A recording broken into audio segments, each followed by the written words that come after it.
শুধু মানুষ হতভাগা একটা প্রাণী যে আল্লাহর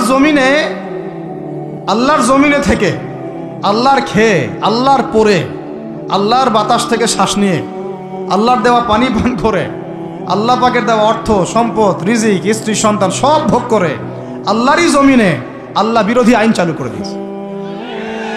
এই মানুষই একটা হতভাগা প্রাণী। মন খারাপ করেন না, আমার কথা রাগ করেন না, এগুলো বাস্তব। আর আমার দিকে তেড়ে এসে কোনো লাভ নাই, কারণ এটা হচ্ছে অকাট্য সত্য কথা যে আমরা আল্লাহ পাকের জমিনে আল্লাহর খেলাফতে দায়িত্ব পালন করছি না। আমরা আল্লাহ পাকের জমিনে আল্লাহর নিয়ামতগুলো ভোগ করে আল্লাহ বিরোধী অপশক্তির স্বার্থ রক্ষা করছে।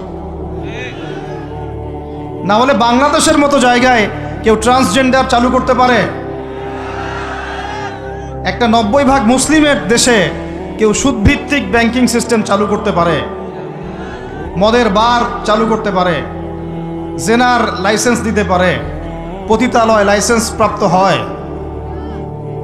কখনো ওই যে যাত্রা পালাগান ঢাকঢোল ডুগি তবলা বাজতেছে, কেউ প্রতিবাদও করতে পারে না। করতে গেলে তাকে বলা হয় সে মৌলবাদী, সে সন্ত্রাসী, সে জঙ্গি, উগ্রবাদী। তো আমরা যদি আল্লাহ পাকের জমিনে আল্লাহর খেয়ে, আল্লাহর পড়ে, আল্লাহ পাকের সব নিয়ামত ভোগ করে এই যদি হয় আমাদের অবস্থা, তাহলে আমাকে আপনি বলেন যে আল্লাহ পাকের কি বয়ে গেছে যে আমাদের হাতে আল্লাহ পাক এই দুনিয়াতে বিজয় দিবে? আর কোনো জাতি নাই? পুরো মহাবিশ্বে সবাই আল্লাহর হুকুম মেনে চলে। সূরা বনী ইসরাঈল পড়েন, এমন কোন সৃষ্টি নাই আল্লাহ পাকের যে আল্লাহর তাসবিহ পাঠ করে না। শুধু এই মানুষই হতভাগা একটা সৃষ্টি। আমরা, আল্লাহ মাফ করেন আমাদেরকে, নামাজও পড়ে না। কি করে না? পাঁচবার দিনে বলা হচ্ছে হাইয়া আলাস সালাহ, হাইয়া আলাল ফালাহ, সাফল্যের জন্য আসো, সালাতের জন্য আসো, কল্যাণের জন্য আসো। কানে ঢুকে না, যায় না নামাজ পড়তে। কোরআন, ওই যে বললাম, বাসায়, সবার বাসায় কোরআন আছে। এমন কোনো ব্যক্তি আছেন আপনারা যে আপনাদের বাসায় কোরআন নাই? প্রত্যেকের বাসায় আছে। এমনকি আপনার ফোনের মধ্যে অ্যাপসে আছে, খুলে দেখার সময় নাই। সময় কোথায়? মানে এত ব্যস্ত, সকাল থেকে রাত পর্যন্ত এতই ব্যস্ত মানুষ হতভাগা যে কোরআন খুলে দেখার সময় নাই। আবার বলে, এসব কথা বললে আবার বলবে যে আমরা কি ইসলাম কম বুঝি? আপনারাই ইসলাম বোঝেন, আমরা বুঝি না। আপনারাই মুসলমান, আমরা মুসলমান না, এইগুলা বলবে। উমর রাদিয়াল্লাহু আনহু ঠিকই বলেছিলেন আজকে থেকে এই 1400 বছর আগে, যে ইসলাম ধ্বংস হবে যখন দেখবা তিনটা বিষয় সমাজে চলছে। এক, দল্লাতুল আলেম, আলেমরা যখন পথভ্রষ্ট হয়ে যাবে তখন সমাজে ইসলাম ধ্বংস হয়ে যাবে। দুই, ওয়াল আইম্মাতুল মুদিল্লিন, যখন আসবে এমন কিছু শাসক যারা পথভ্রষ্ট, মুদিল্লিন, তখন সমাজ ইসলাম ধ্বংস হবে। আর ওয়াল মুনাফিকিন ফি জিদারি কিতাবিল্লাহ, যে মুনাফিকরা যখন আল্লাহর কিতাব নিয়ে বাকবিতণ্ডা করবে, মুনাফিকরাই বাকবিতণ্ডা করবে যে আমরাই বেশি বুঝি ইসলাম, তোমরা বোঝো না। আর বাংলাদেশে এই টকশোয়ের সংস্কৃতি চালু না হলে আমরা এটা বুঝতে পারতাম না যে আসলে হাদিসটা সত্য। মাথার উপর দিয়ে যায় কথা কিছু না, পরে লেকচার রিপিট শুনে নিন। মূল জায়গায় আসি। কোরআন ঘরে আসে, আমরা তেলাওয়াত করি না। নামাজের আজান কানে আসে, নামাজে যাই না। শেষ রাত্রে আল্লাহ পাক প্রথম আসমানে নেমে আসেন। কিভাবে নেমে আসেন আমরা জানি না, ওইটার কাইফিয়াত ব্যাখ্যা করার আমাদের দরকারও নাই। আল্লাহ পাক বলেছেন, বাস ঈমান রাখি। এবং আল্লাহ পাক আহ্বান করতে থাকেন, কে আছো আমার কাছে কিছু চাইবা, আমি তোমাকে দিব। সুবহানাল্লাহ। কে আছো আমাকে ডাকবা, আমি তোমার ডাকে সাড়া দিব। কে আছো আমার কাছে ক্ষমা চাইবা, আমি ক্ষমা করে দিব। এইভাবে ফজর পর্যন্ত আল্লাহ পাক আহ্বান করতে থাকেন। আমরা ওই সময় টেসবুক চালাই, রিল্যাক্সে ঘুম দিই।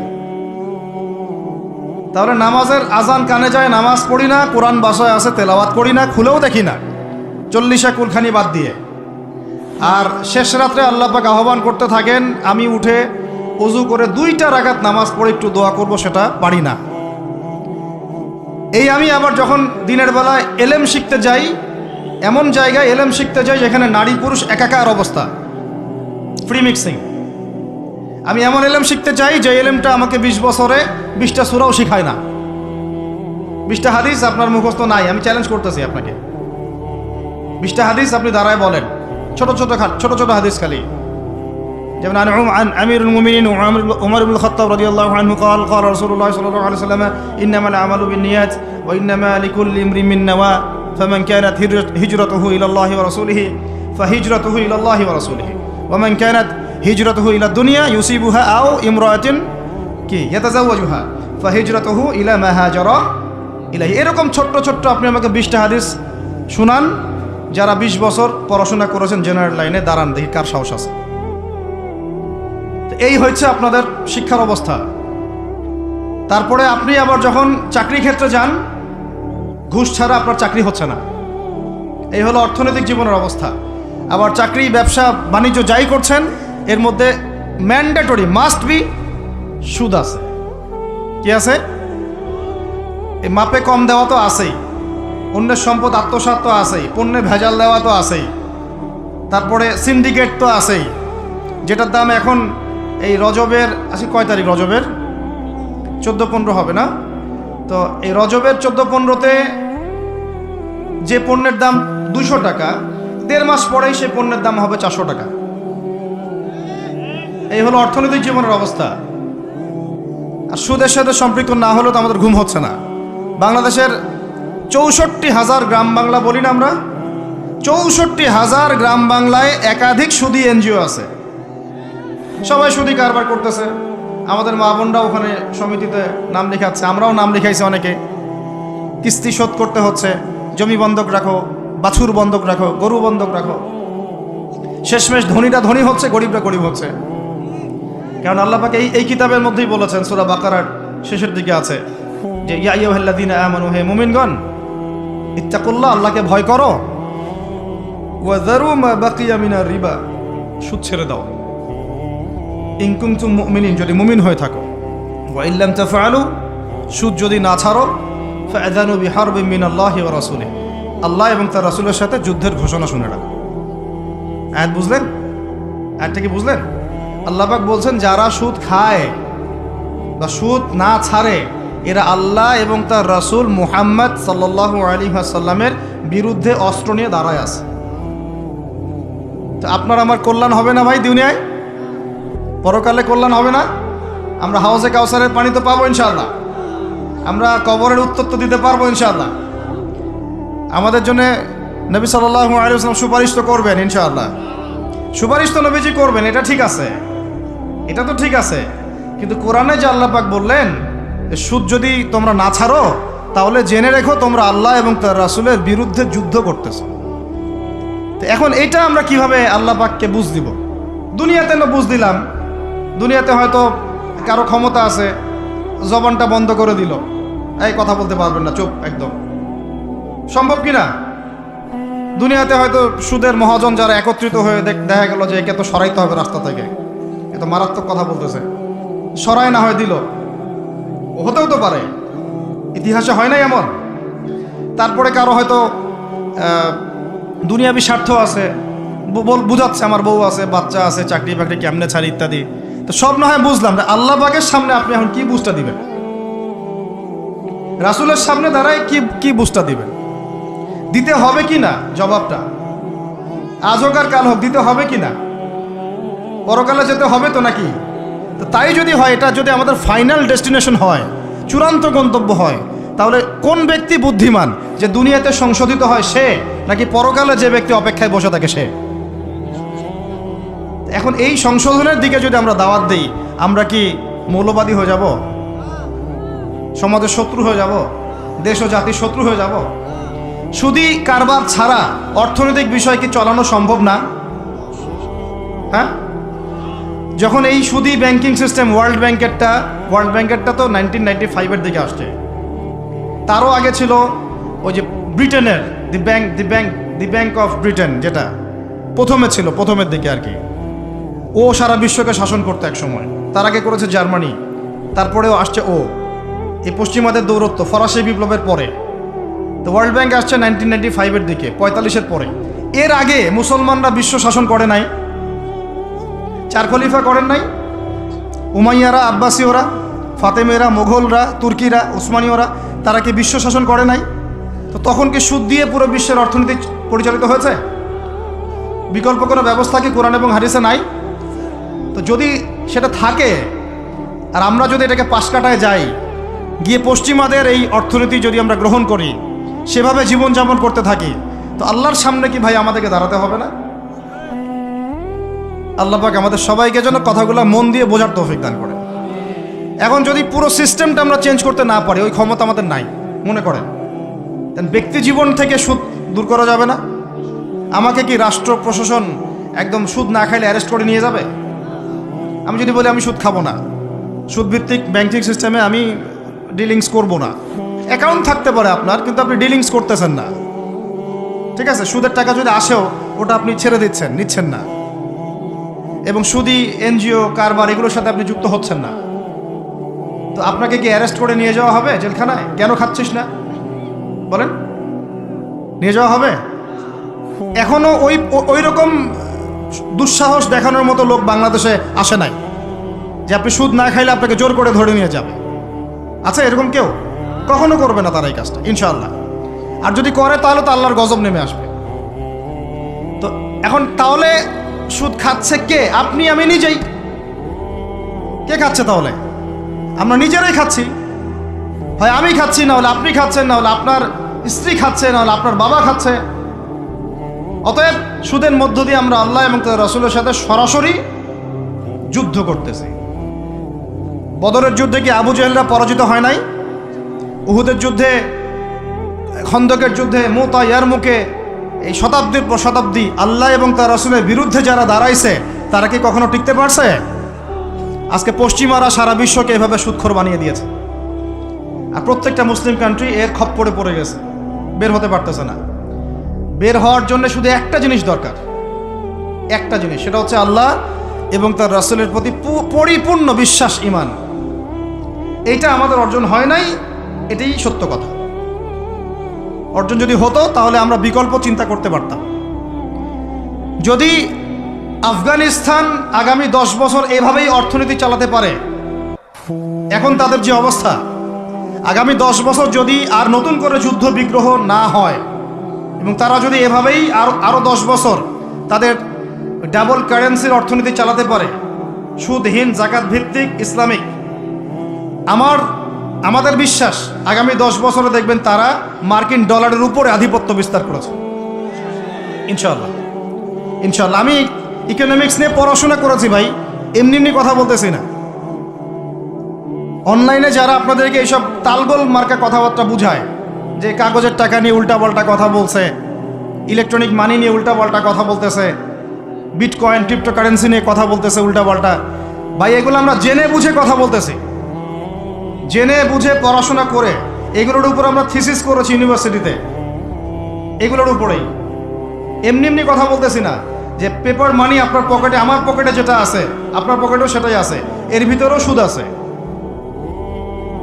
ইলেকট্রনিক মানি যেগুলো আমরা ইউজ করতেছি এগুলোর ভিতরেও সুদ আছে, অল্প হোক আর বেশি হোক। এর সামনে আসবে বিটকয়েন, ওইটার মধ্যে সুদের ভিতর উপর সুদ, তার উপর আসতেছে একটা সিস্টেম যেটা অলরেডি কয়েকটা কান্ট্রিতে অ্যাপ্লাই হয়ে গেছে, চায়নায়, উত্তর কোরিয়া, দক্ষিণ কোরিয়া ইত্যাদি কান্ট্রিতে। এটা হলো ক্যাশলেস সোসাইটি, মানে কোনো ক্যাশই থাকবে না সোসাইটির মধ্যে, ডিজিট থাকবে, খালি ডিজিট। মানে আপনি বলতে পারবেন না যে আমার 1 লক্ষ টাকা আছে, যদি বলি 1 লক্ষ টাকা আছে, টাকাটা আমার হাতে দেন দেখি, আপনি হাতে দিতে পারবেন না, দেওয়ার মতো কিছু নাই। ওইটা আপনার ডিজিটে থাকবে, নাম্বারে, ফিগারে। 1 লাখ এটা ফিগার। ইতিহাসে এমন কোনো কারেন্সি আসে নাই যেটা ধরাও যায় না, ছোঁয়াও যায় না, পকেটেও রাখা যায় না। এটা আসতেছে সামনে। যারা বুঝে না এগুলা, আমরা আক্রমণাত্মক কথা বলতে চাচ্ছি না, আল্লাহ পাক তাদেরকে হেদায়েত দান করুন। যারা বুঝে না তারা মনে করতে পারে এগুলো হচ্ছে ভবিষ্যৎবাণী, আদতে এইগুলা বর্তমান বিশ্বে চলতেছে, আমাদের সে সম্পর্কে জ্ঞান নাই। আমরা অনেকেই ক্যাশলেস সোসাইটি প্রতিষ্ঠার চেষ্টা করতেছি, এটার মধ্যে যতটুকু কল্যাণ আছে না তার চেয়ে বেশি অকল্যাণ আছে। যখন আমরা একটা জিনিস চালু হয়ে যায় তখন সবাই কিন্তু প্রতিবাদ করি না, যখন চালু হয়ে যায় তারপরে ওরা যখন ইসলাম বিরোধী এজেন্ডা বাস্তবায়ন করে তখন আমাদের টনক নড়ে। এক্সাম্পল দেই একটা, তাহলে বুঝবেন। আজকে ট্রান্সজেন্ডার নিয়ে যারা পেট্রোনাইজ করতেছে, পিছন থেকে ফান্ডিং করতেছে, এটাকে প্রমোট করতেছে, অনলাইন অফলাইন যেখানে ঢুকবেন খালি এগুলোই দেখা যাচ্ছে, এর পিছনে একটা সুদী এনজিওদের হাত আছে। কাদের হাত আছে? তো এখন সারা দেশে যখন এরা কারবার শুরু করেছিল তখন আমরা কিন্তু সবাই মিলে এইভাবে প্রতিবাদ করি নাই। আজকে যখন তারা একটা জিনিসকে প্রতিষ্ঠা করার চেষ্টা করতেছে ওদের স্বার্থে, ইসলামের বিপক্ষে, এখন আমাদের অনেকে টনক নড়তেছে যে আরে এ কি হচ্ছে, আমাদের মুসলমানদের বাচ্চারা এগুলো কি শিখতেছে। সমস্যা হচ্ছে আমরা সমস্যা আসলে শুরুতে বোঝার মতো ওই নূর, বাসিরা, হিকমা আমাদের এখনো পয়দা হয়নি। এবং শেষে গিয়ে একদম কুলে, কি বলে ওটাকে, মাঝপথে গিয়ে যখন দড়িয়ে যখন নৌকা ডোবা শুরু করে তখন আমাদের হুঁশ ফিরে আরে কি হচ্ছে। তো আল্লাহ পাক আমাদেরকে বিজয় দিবেন এটা প্রতিশ্রুতি দিয়েছেন, যে একটা নিয়ে কথা বলতে গেলে ভিতরে চলে গেছে। আমার সমস্যা এটাই, আলোচনা করতে গেলে একটু বেশি ভিতরে চলে যাই, পরে আর বেরোতে পারি না। আপনারা কি আলোচনা বুঝতে পারতেছেন? আল্লাহ পাক আমাদেরকে প্রতিশ্রুতি দিয়েছেন যে তোমরা দুশ্চিন্তাগ্রস্ত হয়েও না, তোমরা টেনশন করো না, ভয় পেও না, হীনবল হয়েও না, আনতুমুল আ'লাউনা, তোমরাই বিজয়ী হবে এই দুনিয়াতে এবং আখিরাতে, তোমরাই বিজয়ী হবে ইন কুনতুম মুমিনিন, যদি প্রকৃতপক্ষে মুমিন হয়ে থাকো। আমাকে বলেন, যারা আজান শুনেও নামাজে যায় না এরা কি মুমিন? বলেন। আপনি মনে করছেন আমি জুমার নামাজ তো পড়ি, ঈদের নামাজ তো পড়ি। এমনও হতভাগা মানুষ আছে পৃথিবীতে যাদের নামাজ প্রথমবার তারা নামাজ পড়ে জানাজার নামাজ, আছে না ভাই? আল্লাহ পাক আমাদের সবাইকে 5 ওয়াক্ত নামাজি হওয়ার তৌফিক দান করেন, এবং কাজা নামাজ অনেকের আছে, আল্লাহ পাক সেগুলো আদায় করার তৌফিক দান করেন। আপনারা যখন হজ উমরা সফরে যাবেন বেশি বেশি সেখানে নামাজ পড়বেন, কারণ ওখানে 1 রাকাত নামাজ হারাম শরীফে পড়লে 1 লক্ষ রাকাতের নেকি হয়, আর মদিনা মুনাওয়ারায় পড়লে, মানে হারামে পড়লে 1000 নেকি হয়। আর এই দুইটা আমরা খুব ভালো জানি, মিম্বরে আলোচনা হয় খুব, মাশাআল্লাহ, তাই না? তো নসিহত হচ্ছে ওখানে গিয়ে আমরা বেশি বেশি নামাজ পড়বো, নফল নামাজ, ঠিক আছে? কাজা নামাজগুলোও হিসেব করে আদায় করার চেষ্টা করবো ইনশাআল্লাহ। তবে হাদিসে আরেকটা জায়গা আছে, ওইটা আমরা ভুলে গেছি। আরও একটা মসজিদ আমাদের আছে ভাই, যেখানে 2 রাকাত নামাজ পড়লে জীবনের সব গুনাহ মাফ হয়ে যায়। ওইটা আমাদের পাঠ্যপুস্তকে নাই, আমাদের চেতনায় নাই, আলোচনায় নাই, মিম্বরে নাই, খুতবায় নাই। সেই মসজিদ কোথায়? ওই মসজিদ কি আমাদের না ইহুদিদের? কি মনে হয় আপনাদের? ওই আল-আকসা কি আমাদের না ওদের? ওইখানে 2 রাকাত নামাজ পড়লে, সফর করে 2 রাকাত নামাজ পড়লে জীবনের সব গুনাহ মাফ হয়ে যাবে। ওইখানে আমরা এখন ঢুকতে পারি না। কারো কোনো ফিকির আছে? ইয়াংদেরকে বলতেছি ভাই, লেকচারগুলো আমাদের বেশিরভাগই ইয়াংদের জন্য। যে এই যে সেলফি, এই শোডাউন, একজন বক্তাকে আপনি দেখতে চান, ইসলামী সেলিব্রিটিজম, এগুলো যে চালু করেছি আমরা, এইগুলো দিয়ে দিন আল্লাহর জমিনে কায়েম হবে না। এগুলো ভালোবাসা মহব্বতের নিদর্শন না। সত্যি সত্যি যদি আমাদেরকে আপনারা মহব্বত করে থাকেন, এমনভাবে নিজেকে গড়েন যাতে বাইতুল মুকাদ্দাস জয় করতে পারেন। ওই দিন বুঝবো যে আপনারা আমাদেরকে মহব্বত করেন, আমাদের কথা শুনেন, মানেন, বুঝেন। এমন একটা জামা আমাদেরকে করতে হবে যার একজন নেতা থাকবে, একটা নেতা, একদম সামি'না ওয়া আতা'না, শুনলাম মানলাম, এমন নেতা। এত ইখতিলাফ, এত বিভক্তি চলবে না।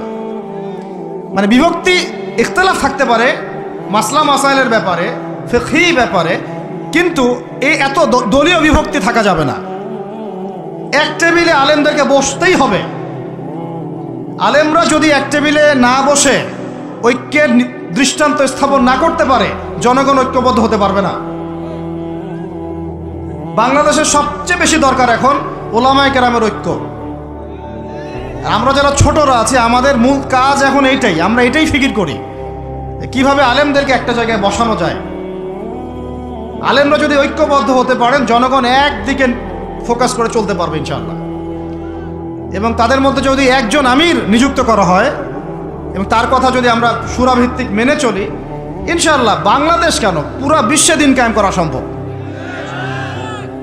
আমরা এই দিক থেকে আমরা মোটামুটি 20-30 বছর পিছায় আছি এখনো, বুঝতে পারছেন না আমার কথা? এই দিক থেকে দেখেন, আল্লাহর নবী সাল্লাল্লাহু আলাইহি ওয়াসাল্লাম মক্কাতেও সাহাবীদের মধ্যে কখনো বিভক্তি হতে দেন নাই। একজন নেতা তার আন্ডারে সব সাহাবীরা বায়াত করে আছেন হাতে হাত রেখে, ব্যাস যা বলবেন তাই, ডানে যাইতে বললে ডাইনে, বামে যাইতে বললে বামে। মার খাচ্ছেন, যদি নবীজি বলেন হিজরত করে চলে যাও, হিজরত করে চলে গেল আবিসিনিয়ায়, তাই না? আর যদি নবীজি বলেন সবর করো, সাবরান আলা ইয়াসির ফাইন্নামা ওয়াইদাকুমুল জান্নাহ, সবর করো তোমাদের জন্য জান্নাত, সবর করতেছেন, মার খাচ্ছেন, তাও কোনো কথা বলতেছেন না। এইরকম সামি'না ওয়া তা'নার জেনারেশন না থাকলে দিন কায়েম হয় না, যেটা আমাদের বিগত 50 বছর আমরা করতে পারি নাই, এটাই সত্য কথা। এটা করার জন্য সবার আগে আমাদের মনের হিংসা দূর করতে হবে। কি দূর করতে হবে? মনের হিংসা দূর করতে হবে, মনের অহংকার দূর করতে হবে, নিজেকে ছোট মনে করা শিখতে হবে। আমি ছোট মানুষ, বড়রা যে দায়িত্ব দিবেন সেটা পালন করব, আলেম ওলামার সহবতে থাকব, তাদের পরামর্শ চলব, আমাকে যেভাবে গাইড করেন সেভাবে চলব, যখন যে দায়িত্ব আসবে সেটা পালন করব। চিন্তা এরকম না থাকলে আপনি চলতে পারবেন না, বিদ্রোহী হয়ে যাবেন তখন। বেয়াদবি, এই যে প্রথম একটা কথা বলছি, বেয়াদবি। আমরা অনেকেই বড় বড় বরেণ্য আলেমদের সাথে বেয়াদবি করছি, তাদের মানিজ্য হানি করছি। অনলাইনে লাইভে চলে আসলাম, একটা কথা বলে দিলাম, একটা পোস্ট দিয়ে দিলাম, ভাবছি আমি ইসলামের বড় উপকার করে ফেললাম। আদতে আমি বিশৃঙ্খল একটা অবস্থা ছিল, আরো বিশৃঙ্খলতা বাড়ালাম। আমি কাছাকাছি তো আনতেই পারলাম না। কিছু মানুষের কাজ দেখলে মনে হচ্ছে যে তাদের একটাই কাজ। কি একটাই কাজ? অনলাইনে একটা একটা করে আলেম, একটা একটা করে বক্তা, একটা একটা করে দায়ীর নাম ধরে ধরে সমালোচনা করা। এটা করে আপনি দিনের কি উপকারটা করতেছেন? এই কাজগুলো করে আপনি দিনের কোন জায়গায় খেদমতটা করতেছেন বলেন?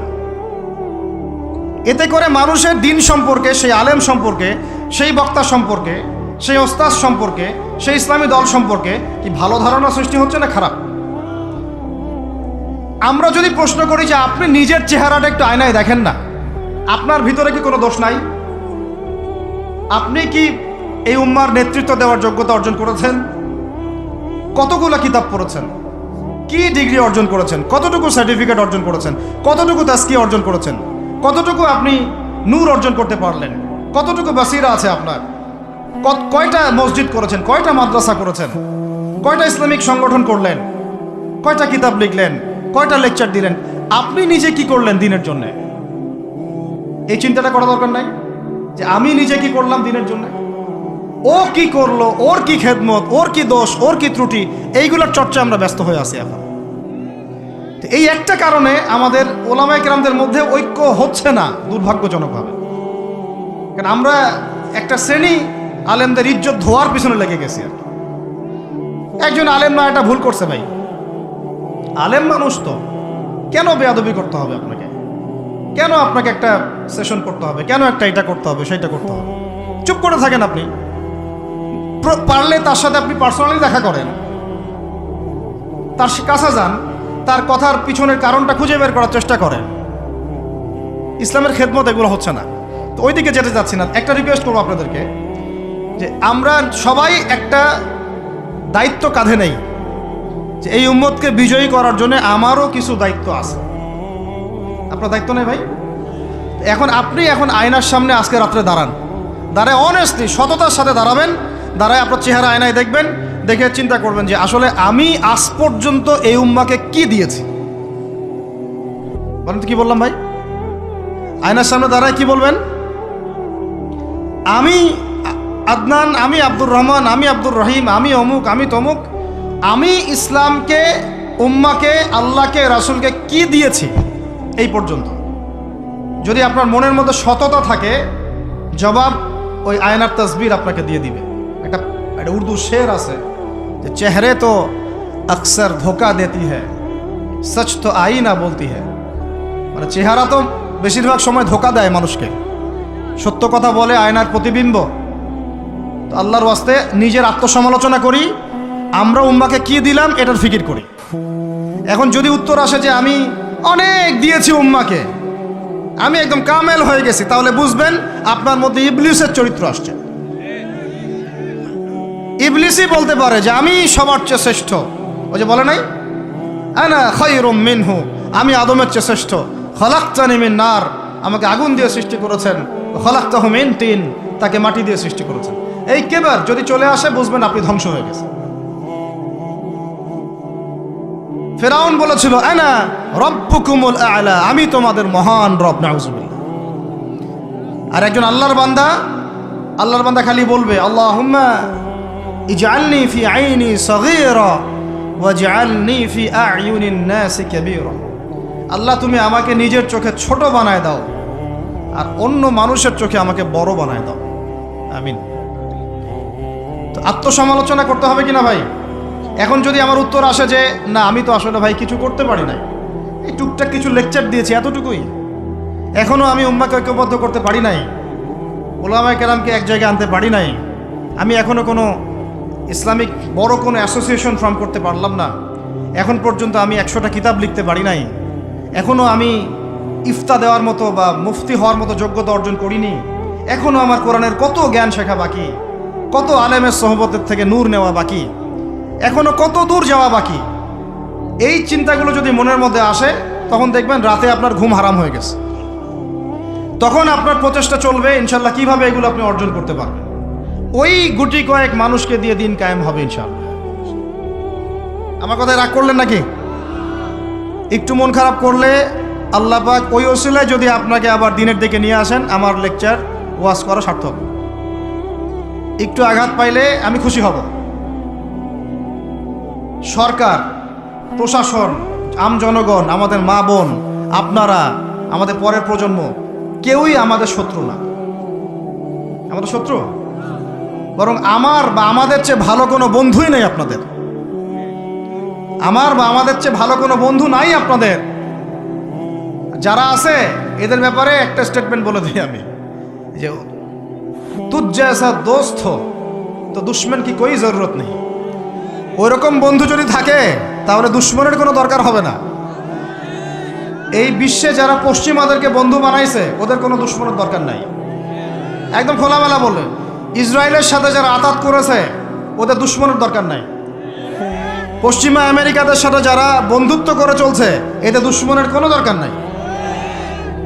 দেখে নিয়েন এদের চরিত্র হচ্ছে, এরা একটা মুখ নিয়ে আপনার সামনে আসবে, ওদের একটা স্বার্থ পিছনে থাকবে, ওই স্বার্থ উদ্ধার করার জন্য বন্ধুর বেশে আপনার সামনে আসবে, এরপর স্বার্থ উদ্ধার করা শেষ আপনার গর্দান নামাই দিবে। তারপরে বিশ্বাস করতেছেন না? আমরা ওদেরকে চিনি, কারণ আমরা আল্লাহর কিতাব পড়ি রে ভাই। আল্লাহ পাক এই কিতাবের সূরা মাঈদার 51 নম্বর আয়াতে বলেছেন, ইয়া আইয়ুহাল্লাযীনা আমানু, হে মুমিনগণ, লা তাত্তাখিযুল ইয়াহুদা ওয়ান নাসারা আউলিয়া, তোমরা এই ইহুদিদেরকে আর নাসারা খ্রিস্টানদেরকে বন্ধুরূপে গ্রহণ করো না। কে বলেছেন ভাই? আমার কিছু বলার আছে এখানে? কোন ইহুদি কোন খ্রিস্টানকে? আল্লাহ পাকে সবার কথা বলছেন? উত্তর না, ওদের মধ্যেও কিছু কিছু ভালো মানুষ আছে, সত্য এটা, কিছু কিছু ভালো মানুষ আছে। কারা তাহলে? কাদেরকে নিষেধ করলেন আল্লাহ পাক? আল্লাহ পাক বলছেন বা'দুহুম আউলিয়া ও বা'দ, ওদের মধ্যে কিছু আছে যারা একে অপরের বন্ধু। একে অপরের, বলেন তো ইসরায়েল আর আমেরিকা কি একে অপরের বন্ধু না বন্ধু না? এদেরকে বন্ধুরূপে গ্রহণ করতে আল্লাহ নিষেধ করেছেন। এই আয়াতটা এখন ওই মধ্যপ্রাচ্যের এই হাবিবিদেরকে কে বুঝাবে? কে বুঝাবে? এই জর্ডানের রাজাকে কে বুঝাবে? আমাদের সৌদের কিংকে কে বুঝাবে? লেবাননকে কে বুঝাবে? এই যে গলফ কান্ট্রিদেরকে কে বুঝাবে যে আল্লাহ পাক বলেছেন ইহুদি এবং খ্রিস্টানদের মধ্যে যারা একে অপরের বন্ধু এদেরকে আমরা বলি জায়নিস্ট। কি বলি? জায়নিস্ট, মানে জায়নবাদী। এরা জায়নিস্ট মুভমেন্ট চালু করেছে সারা ওয়ার্ল্ডে। এদের উদ্দেশ্য হচ্ছে হোলি ল্যান্ডটা দখল করা, মানে ওই নীলনদ থেকে ইউফ্রেটিস পর্যন্ত দখল করে ওইখানে দাজ্জালের শাসন কায়েম করা, এটা ওদের লক্ষ্য। এই একটা লক্ষ্যেও আগাচ্ছে। এদেরকে আল্লাহ পাক বন্ধুরূপে গ্রহণ করতে নিষেধ করেছেন। এই আয়াতটা আপনি ওদেরকে কিভাবে বুঝাবেন? আল্লাহ পাক আরো বলছেন ওয়ামা ইয়াতাওয়াল্লাহুম মিনকুম, আয়াত কিন্তু শেষ হয়নি এখনো। আল্লাহ পাক বলছেন ওয়ামা ইয়াতাওয়াল্লাহুম মিনকুম, তোমাদের মধ্যে হে মুমিনরা কেউ যদি ওদের দিকে মুখ ফিরাও, মানে ওদেরকে অ্যালায়েন্স রূপে গ্রহণ করো, ফাইন্নাহু মিনহুম, তুমি তখন তাদের অন্তর্ভুক্ত হয়ে যাবে। নাউযুবিল্লাহ। তার মানে কি তারা কাফের হয়ে যাবে? আমরা কি তাহলে এদের সবাইকে কাফের বলছি, তাকফির করছি? উত্তর না। যারা বলে আমরা এদেরকে তাকফির করেছি এরা ডাহা মিথ্যাবাদী, এরা হচ্ছে ডাহা মিথ্যাবাদী। আমরা এ ধরনের মধ্যপ্রাচ্যের শাসকদেরকে তাকফির করি নাই, আগেও করিনি, এখনো করি না, ভবিষ্যতেও ইনশাল্লাহ করব না। আল্লাহ পাক কি বলছেন তাহলে? আল্লাহ পাক আয়াতের শেষে উত্তর দিচ্ছেন, ওয়া মান ইয়াতাওয়াল্লাহুম মিনকুম ফাইন্নাহু মিনহুম। তোমাদের মধ্যে কেউ যদি ইহুদি নাসারাদের সাথে, জায়নিস্টদের সাথে জোট গঠন করো, ওদেরকে বন্ধুরূপে গ্রহণ করো, তাহলে তোমরা তাদের অন্তর্ভুক্ত হয়ে যাবে, আমাদের কেউ থাকবে না। এর মানে তারা কি হবে? ইন্নাল্লাহা লা ইয়াহদিল কওমাজ জালিমিন। আল্লাহ পাক এই জালেমদেরকে হেদায়েত দেন না, তার মানে তারা হবে জালেম। কি হবে? আল্লাহ পাক শব্দ ইউজ করেছেন কি? জালেম। অতএব যদি কেউ জায়নিস্টদেরকে মিত্ররূপে, বন্ধুরূপে গ্রহণ করে, সে ব্যক্তি হোক, সমাজ হোক, সরকার হোক, রাষ্ট্র হোক, সে জালেম হয়ে যাবে। কি হবে ভাই? সে কি কাফের হবে? উত্তর না। কাফের হবে, কি হয়ে যাবে? জালেম। ইন্নাল্লাহা লা ইয়াহদিল কওমাজ জালিমিন। আল্লাহ পাক জালেমদেরকে হেদায়েত দেন না। এই জন্যই তো মদের বার ওপেন করতেছেন, এখন কনসার্ট করতেছেন, হ্যালোইন করতেছেন, এইটা করতেছেন, ওইটা করতেছেন। কেন? আল্লাহ পাক নারাজ হয়েছেন। আল্লাহ পাক কি হয়েছেন? নারাজ হয়েছেন। আল্লাহ পাক এখান থেকে ফিরে না আসলে আল্লাহ পাক ধরবেন। তো এখান থেকে আপনি বুঝতে পারছেন যে পুরো বৈশ্বিক প্রেক্ষাপটে আমাদের অবস্থাটা কি।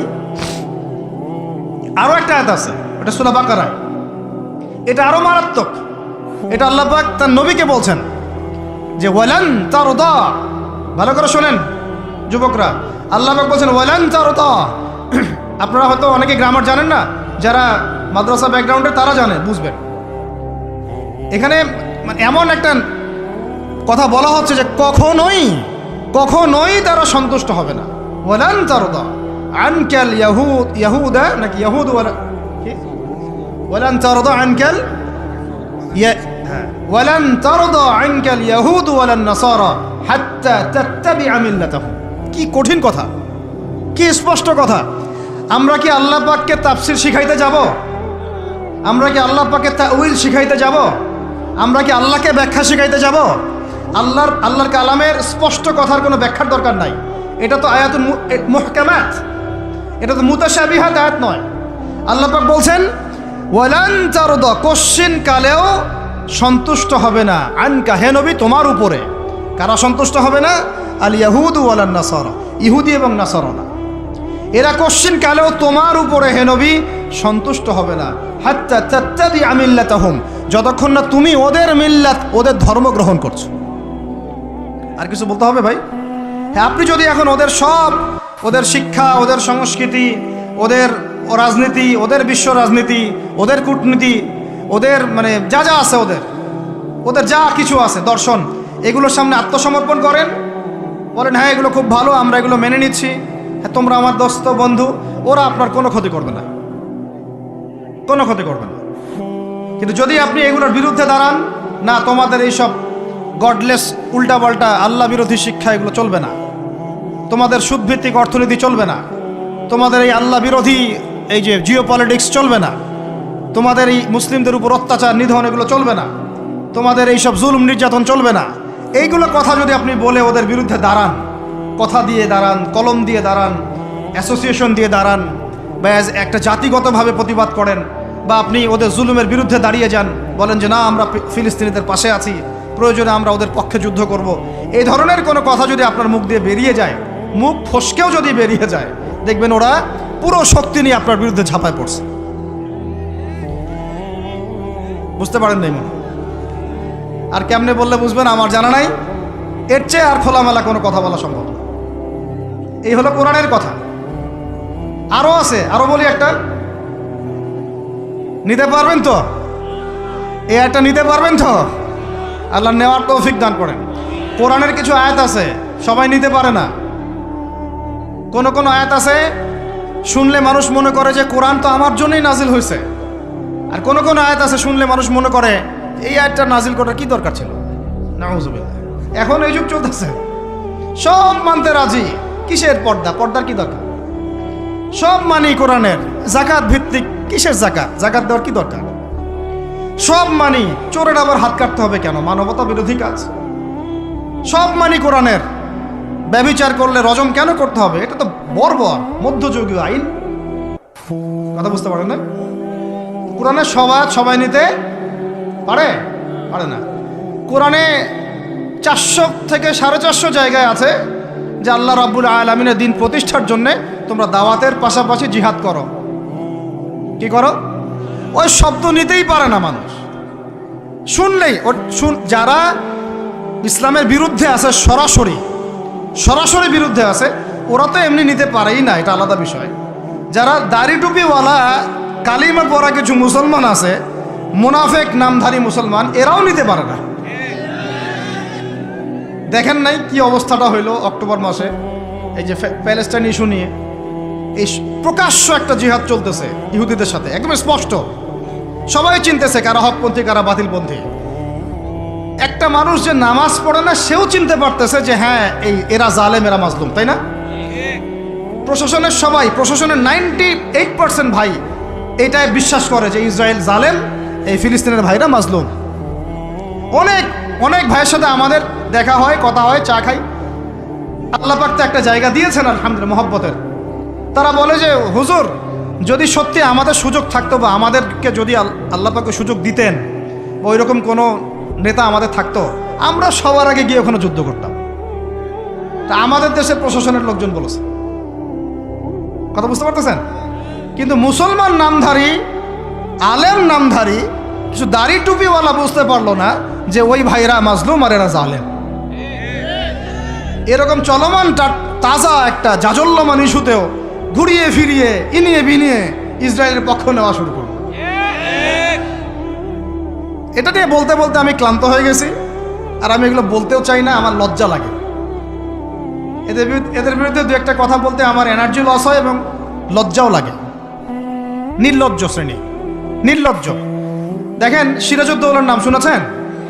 বেচারা পরাজিত হয়েছে। বেচারা কি হয়েছে? কিন্তু লড়াই করে পরাজিত হয়েছে। মীর জাফরের নাম শুনেছেন? ও বেটা ব্রিটেনের হাত ধরে জয়লাভ করেছে, জয়লাভ করে মসনদেও বসেছে, কিন্তু কিয়ামত পর্যন্ত মানুষ গাদ্দারদেরকে মীর জাফর নামে ডাকে। কথা বুঝতে পারেন নাই?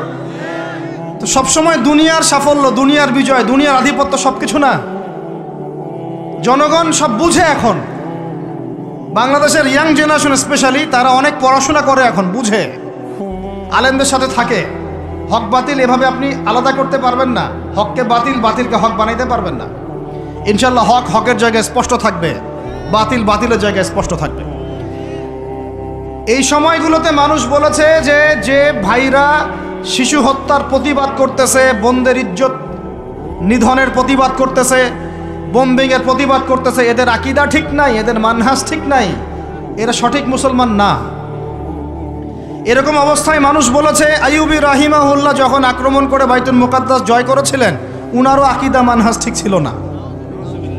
এরকম অবস্থায়ও মানুষ বলেছে বাংলাদেশের মাটিতে বসে দাড়ি টুপিওয়ালা পাগড়ি জুব্বা নিয়ে বলেছে যে হামাস এটা বিচ্ছিন্ন জনগোষ্ঠী এবং ওই নাকি অপরাধী, সক্ষমতা নাই, কেন সে যুদ্ধ করতে গেল। বলেছে যে হামাসকে সৃষ্টি করেছে নাকি ইসরায়েল। তো এই হলো অবস্থা। না এদের আকীদার কোনো সঠিক জ্ঞান আছে, না সত্যিকারের মানহাজের সঠিক জ্ঞান আছে, আর না ইতিহাসের কোনো সঠিক জ্ঞান আছে। হামাস সৃষ্টি হয়েছে 1994 সালের দিকে। কত সাল বলেন? 1989 থেকে 92 সালের মধ্যে একটা চুক্তি হয়েছিল। আমি তো বলি আমার সামনে বসান, আর বসতে চাইলে অনলাইনে বাহাসের কথা বলে, তো অনলাইনে না, যদি পান আপনারা ধরে নিয়ে আমাদের মাদ্রাসায় নিয়ে আসবেন। ধরে কি করবেন? আমাদের মাদ্রাসার সামনে বসায় দিবেন। অনলাইনে কোনো বাহাস হয় না, অফলাইনে হবে, সামনাসামনি। কিতাব যত কিতাব আছে নিয়ে আসুক, সমস্যা নাই, কিন্তু অনলাইনে না। হবে কোথায়? অফলাইনের সামনাসামনি টেবিল থাকবে, দুই দিকে দুজন বসবে। প্রয়োজনে প্রশাসন থাকবে, প্রয়োজনে আমাদের আরও বড় বড় ওলামায়ে কেরামরা থাকবেন, তারা এখানে এটাকে জাজ করবেন।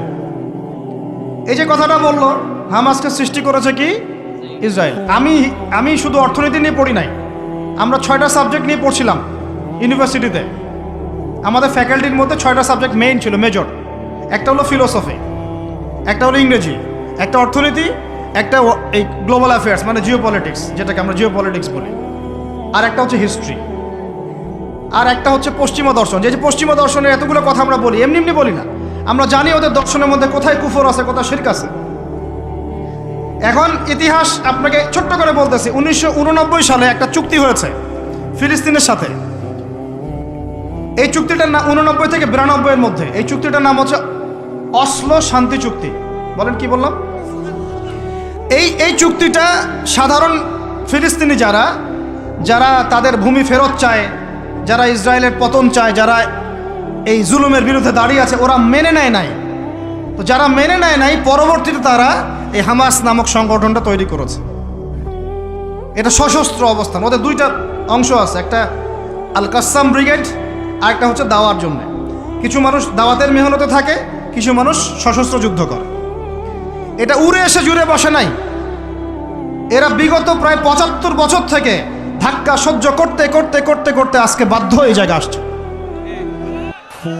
একটা কিতাব বাজারে আসবে ইনশাল্লাহ, আপনারা দোয়া করেন যেন কিতাবটাকে মানে সবচেয়ে সেরাভাবে যেন আল্লাহ পাক আনার তৌফিক দান করেন। এর নাম হচ্ছে হুরমাতুল আকসা। কি নাম? আল্লাহ পাক যেন তৌফিক দান করেন, আমিন। একদম বিগত 5000 বছরের ইতিহাস আপনাকে দিয়ে দিব ইনশাল্লাহ। কত বছর? 5000 বছর পুরাতন ঘটনা আল আকসা। কত বছর ভাই? 5000 বছর। ওইটা ইব্রাহিম আলাইহিস সালামের হিজরতের জায়গা। ওখান থেকে ইয়াকুব আলাইহিস সালামের ছেলেরা মিশরে আসছে। ওইখান থেকে মুসা আলাইহিস সালামের যুগে তারা আবার গিয়েছে আল আকসা দখল করতে। ওইখানে আমালেকা সম্প্রদায়ের সাথে জিহাদ হয়েছে। তালুতের বাহিনীর মধ্যে দাউদ ছিলেন, তিনি জালুতকে পরাজিত করে ওইখানে ইসলামী খেলাফত কায়েম করেছিলেন 40 বছর। তারপরে আসছে সুলাইমান আলাইহিস সালামের 40 বছর। তারপরে ওদেরকে নেবুজাত নেজার বের করে দিয়েছে। তারপরে ঈসা আলাইহিস সালাম আসছেন, ঈসা আলাইহিস সালামকে তারা মানে নাই। আল্লাহ পাক আবার নির্যাতন শাস্তি দিয়েছেন টাইটাসের হাতে, রোমান সেনাপতি টাইটাসের হাতে। তারপরে এরা মদিনায় গিয়ে আকরাগারে, বনু কুরাইজা, বনু কাইনুকা, বনু নাজিরে, খায়বারে এদেরকে আল্লাহ নবী যুদ্ধ করে বের করে দেন। পরে এই 1250 বছর ইসলামী খেলাফতে ওরা জীবনেও বাইতুল মুকাদ্দাসে ঢুকতে পারে নাই। এই 1914 সালে এসে ঢুকছে। কত সালে? 5000 বছরের ইতিহাস তো ভাই আমি 5 মিনিটে বলতে পারবো না। সংক্ষিপ্ত করে বুঝালাম যে 1250 বছর তারা বাইতুল মুকাদ্দাসের আশপাশেও ঘেঁষতে পারে নাই। এই ব্রিটিশদের সহযোগিতা নিয়ে ঢুকেছে 1914 থেকে 18-র মধ্যে, প্রথম বিশ্বযুদ্ধ চলাকালীন, যখন ওসমানীয়রা ব্রিটিশদের বিরুদ্ধে ছিল। ওসমানীয়দেরকে পরাজিত করে ওরা এই জায়গাটা দখল করেছে। করার পরে ওই জায়গায় কিন্তু দেখেন, জায়গা দখল করে ব্রিটেন ওখানে থাকে নাই, ওই ইহুদিদেরকে জায়গা দিয়ে দিয়েছে। রহস্যজনক না? এত যুদ্ধ করে সে জায়গাটা লিবারেট করলো, করে নিজে থাকে নাই, ইহুদিদেরকে থাকতে দিল। এই যে বলেছি বা'দুহুম আউলিয়া বা'দ, এরা একে অপরের বন্ধু। এরা একে অপরের কি বন্ধু? যে বন্ধুত্ব দেখলেন, প্রথম বন্ধুত্ব, জায়গা দিয়ে দিল। তারপরে 1914 থেকে 45 সাল পর্যন্ত ব্রিটিশরা এদেরকে পেলে পুষে বড় করলো, অর্থ দিয়ে, সামরিক যান দিয়ে, মিলিটারি সহযোগিতা দিয়ে, ব্যাংকিং সিস্টেম দিয়ে, যা পারছে সব দিয়ে দিয়েছে, যা পারছে সব দিয়েছে। দেওয়ার পরে ওকে বড় করেছে। তারপরে দ্বিতীয় বিশ্বযুদ্ধ হলো, ওই সময় রুলিং স্টেট চেঞ্জ হয়ে গেল, ব্রিটেনের জায়গায় চলে আসলো আমেরিকা। এবার আমেরিকা এসে ব্রিটেন তাদেরকে যে সহযোগিতাটা করত তার চেয়ে 1000 গুণ বেশি সহযোগিতা করা শুরু করল। করতে করতে ওকে সাধারণ সামরিক অবস্থা থেকে নিউক্লিয়ার মিসাইল সম্পন্ন কান্ট্রিতে পরিণত করল। এখন ওর কাছে নিউক্লিয়ার অস্ত্র আছে, ও সারা বিশ্বে ভেটো দেয়।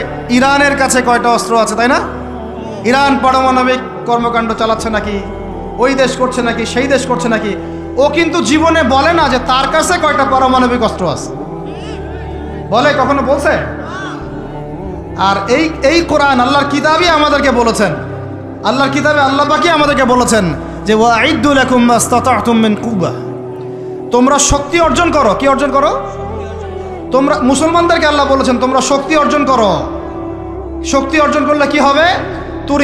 তুরহিবুনা বিহি আদুওয়াল্লাহি ওয়া আদুওয়াকুম, তোমরা আল্লাহর দুশমন এবং তোমাদের দুশমনদেরকে ভয় দেখাতে পারবা। এই যুগে পারমাণবিক অস্ত্র ছাড়া কোনো রাষ্ট্রকে কেউ ভয় করে না। ভয় করে? ওই আয়াতের উপরে আমল মুসলমানরা আমরা করতে পারি নাই, আমল করেছে ইসরায়েল। বুঝাতে পারলাম না, বুঝাতে পারি নাই মনে হয়। এই আয়াতের উপরে আমরা আমল করতে পারিনি এখনো। আমল করেছে কারা? ও শত শত পারমাণবিক অস্ত্র তৈরি করে রেখে দিয়েছে।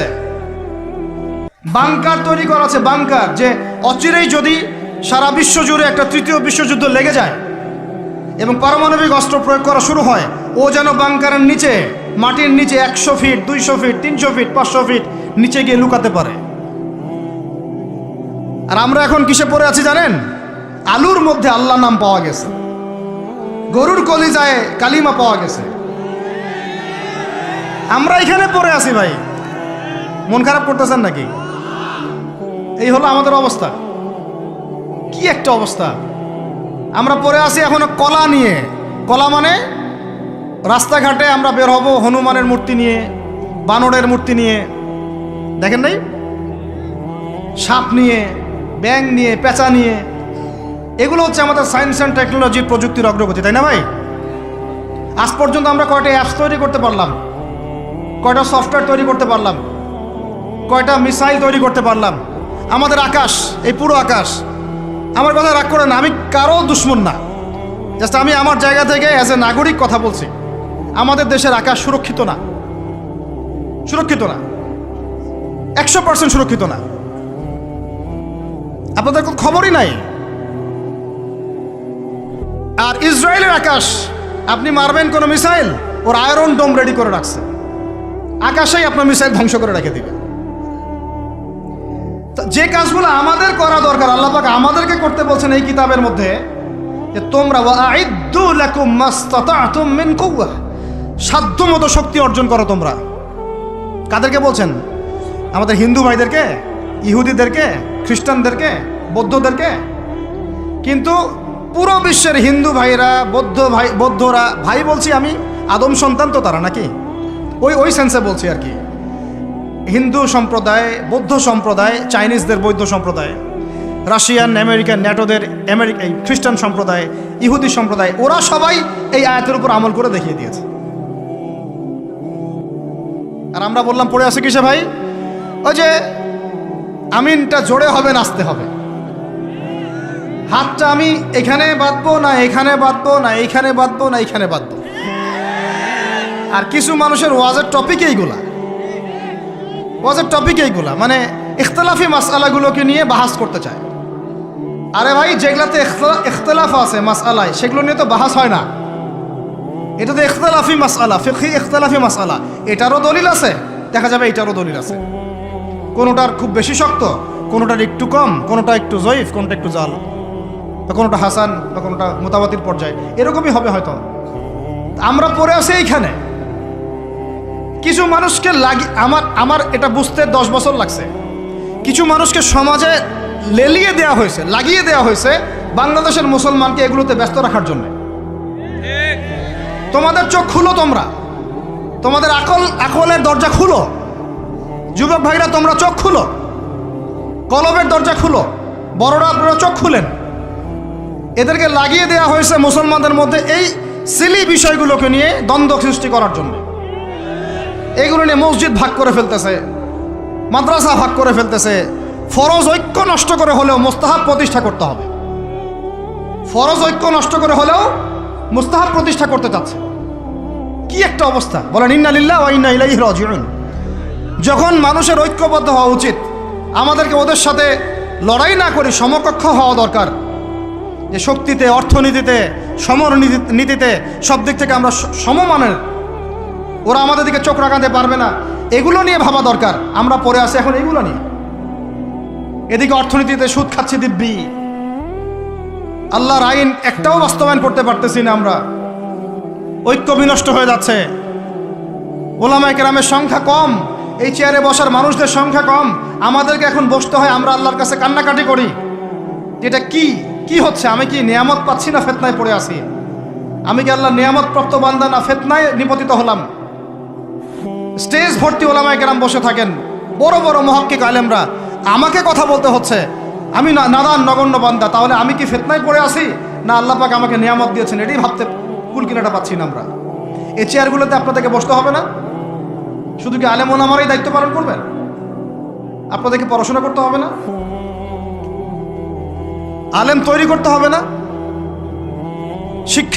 শিক্ষা নিচ্ছেন, এই প্রথমেই বললাম 20 বছর পড়তেছেন, কোরআনের বালাই নাই, হাদিসের বালাই নাই, নৈতিকতার বালাই নাই, মেয়েদের সাথে ফ্রি মিক্সিং, অ্যাফেয়ার্স, হারাম relation, PUBG, free fire, TikTok, এইগুলাই।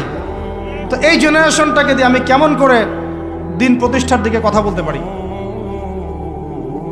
আমার কথা রাগ করতেছেন নাকি ভাই? আমি একটু কাঠখোট্টা মানুষ আর খোলামেলা কথা বলি, এটা আমার দোষ। তবে এই দোষটা নিয়ে আমি আল্লাহর পথে কাজ করতে চাই, কারণ সব সময় নরম নরম সুরের কথায় ওয়াজে কাজ হয় না। নরম নরম কথা বলার সময় শেষ হয়ে গেছে। এখন হক আর বাতিল স্পষ্ট করতে হবে, তবে হিকমার সাথে, প্রজ্ঞার সাথে। যে আয়াতে আমাদেরকে আল্লাহ পাক আমল করতে বলেছেন, সেই আয়াতে আমল করতেছে এখন সারা বিশ্বের ইহুদি শক্তি, খ্রিস্টান শক্তি, অন্যান্য শক্তিরা। যুবকরা শুনেন, আল্লাহ পাক বলেছেন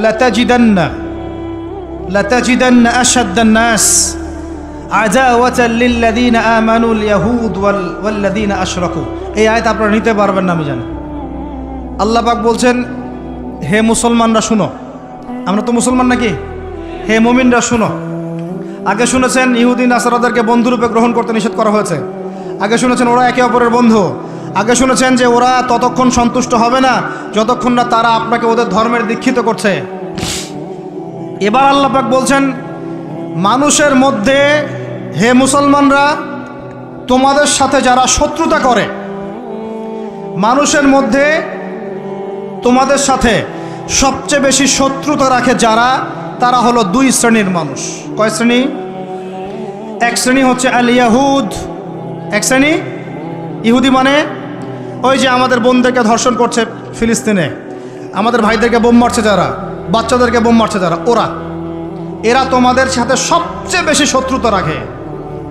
আর এক শ্রেণী আছে ওয়াল্লাযীনা আশরাকু, ওয়াল্লাযীনা, যারা শিরক করে, মুশরিক। আর আমাদের চারপাশে মুশরিকরা আছে না নাই?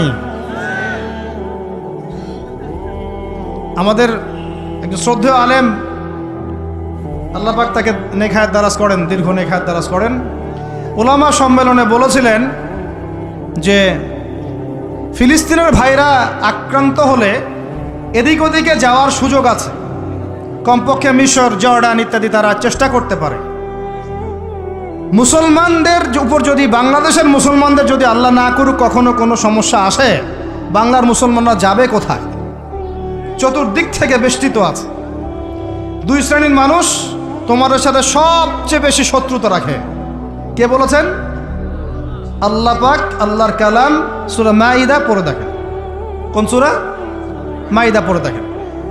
এক শ্রেণী ইহুদি, এক শ্রেণী মুশরিক।